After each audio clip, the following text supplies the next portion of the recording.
حضرت حفصہ رضی اللہ تعالی عنہا فرماتی ہیں کہ رسول اللہ صلی اللہ علیہ وسلم نے فرمایا جو شخص کسی کاہن یا نجومی کے پاس آیا اور اس سے کوئی بات پوچھی اور اس پر یقین کر لیا تو اس کی 40 راتوں کی نمازیں قبول نہ ہوں گی۔ یہ صحیح مسلم کی روایت ہے۔ ابو داؤد کی روایت ہے، حضرت ابو ہریرہ رضی اللہ تعالی عنہ سے روایت ہے کہ رسول اللہ صلی اللہ علیہ وسلم نے فرمایا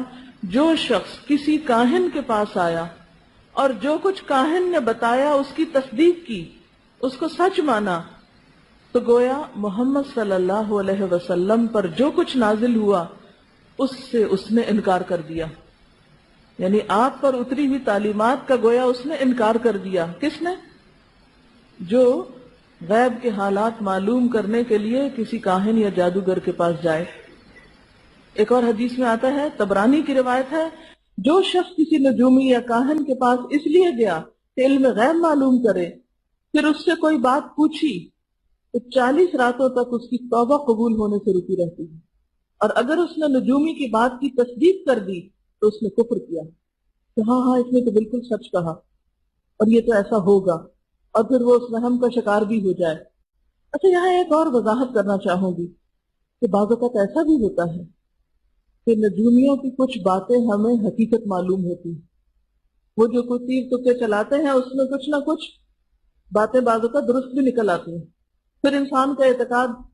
اور زیادہ ان پہ پختہ ہونے لگتا ہے۔ اچھا، بعض اوقات آپ نے دیکھا ہوگا کچھ لوگ کافی ریڈنگ کرتے ہیں، کافی ریڈرز جن کو کہتے ہیں، کافی میں قسمت تلاش کرتے ہیں، بعض لوگ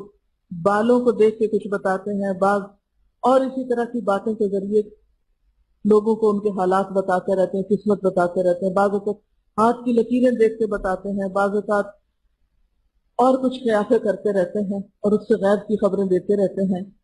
تو بات یہ ہے کہ ایسا بھی ممکن ہے کہ اللہ تعالیٰ کسی کو کوئی علم ان علوم میں سے دے دے اور وہ بندہ ہمارے لیے ایک آزمائش، بالکل ایسے ہی جیسے بابل کے شہر میں ہاروت ماروت کو اتارا گیا اور وہ سحر جانتے تھے اور سکھاتے تھے اور بتاتے تھے کہ دیکھو ہم تو کتنا آزمائش ہے، ایسا مت کرو، لیکن لوگ پھر بھی سیکھتے تھے اور اپنا جا کے ایمان بیچتے تھے۔ قرآن پاک میں آتا ہے نا، وَمَا يُعَلِّمَانِ مِنْ أَحَدٍ حَتَّى يَقُولَا إِنَّمَا نَحْنُ فِتْنَةٌ فَلَا تَكْفُرْ، ہم تو فتنہ ہیں، مت کفر کرو، لیکن لوگ ہاتھ دھو کے ایسے لوگوں کے پیچھے پڑ گئے۔ آج بھی آپ دیکھیں کہ بعض اوقات کچھ لوگ اس قسم کی باتیں کرتے ہیں کہ ان میں سے بعض سچ معلوم ہونے لگتی ہے، تو بات یہ نہیں کہ وہ سچ ہے کہ جھوٹ ہے، پہلی بات ہے کہ ہمارا اعتقاد ہی نہیں ہونا چاہیے کہ وہ سچ ہے، لیکن اگر اتفاق سے کوئی بات ان کے منہ سے نکلی ہوئی سچ ہو گئی یا پچھلی زندگی کی کوئی بات انہوں نے ایسی بول دی تو یہ سب ہمارے لیے آزمائش ہے، ہمیں اس سے بچنا چاہیے۔ کیونکہ بہت سے لوگوں کو اگر منع کیا جائے تو حجت بازی کرنے لگتے ہیں، نہیں ہم نے خود تجربہ کیا ہوا ہے، سچ نکلتی ہیں باتیں، وہ فلاں نجومی نے مجھے یہ بتایا تھا۔ اس قسم کی تصدیق کرنا منع ہے، ایسی باتوں کے بارے میں بس خاموشی اختیار کرنی چاہیے، تصدیق بھی نہیں کرنی چاہیے، ہاں وہ سچ ہی کیوں نہ نکل آئے۔ کیوں؟ اس لیے کہ ہمارے منہ سے نکلی ہوئی تصدیق دوسرے لوگوں کا ایمان خراب کر دیتی ہے، وہ بھی اٹھ کے چل پڑتے ہیں، اچھا ہم بھی پوچھ کے آئے، وہ فلانا کہہ رہا تھا اس کی بات سچ نکلتی ہے، ہاں سچ نکلی ہو پھر بھی مت بولیں۔ اور آج آپ دیکھیں کہ ایسی چیزوں کے عام ہونے کی اصل وجہ کیا ہے؟ لوگوں کی لا علمی اور لا علمی میں کہی ہوئی باتیں اور اس طرح کی تصدیقیں۔ اگر بابل کے شہر میں ہاروت اور ماروت آزمائش تھے تو آج بھی اس قسم کے کچھ لوگ ہمارے لیے آزمائش ہو سکتے ہیں، وہ سچے ہوں کہ جھوٹے ہوں۔ ہمیں منع کیا گیا کہ تم نے ان کے پاس نہیں پھٹکنا، نہ آؤٹ آف کیوریوسٹی اور نہ آؤٹ آف فن،